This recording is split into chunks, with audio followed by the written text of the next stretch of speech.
Когда все, да, как только все начиналось, мы сразу пришли туда с мирными, абсолютно с мирными действиями.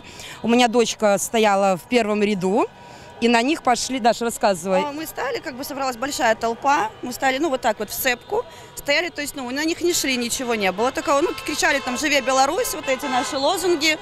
Потом ОМОН начал на нас наступать, мы пошли навстречу, то есть они беспринципно просто начали бросать прямо в толпу гранаты. У мужчины у одного, ему достали из ноги болт огромный очень, то есть кровь, очень много крови. Вы бачили это сами? Очень много пострадавших, то есть, ну, и они не щадили. Женщины, там, девушки, мужчины, им все равно.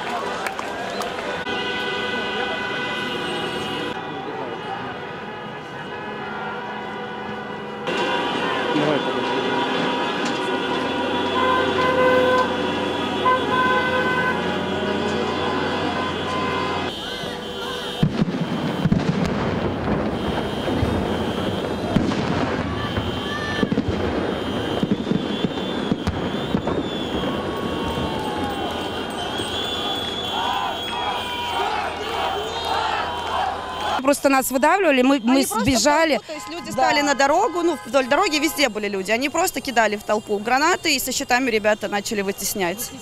Я в жизни, наверное, так не бегала. И в моей родной стране, в моем городе, в котором я родилась, мне так страшно не было никогда. Это просто, я слов не нахожу никаких. Очень много крови было. А чому ви самі сюди вийшли, коли тут такі небезпечні речі відбуваються? Потому что мы хотим хорошего будущего для себя, для детей. Мы хотим хорошей жизни для себя.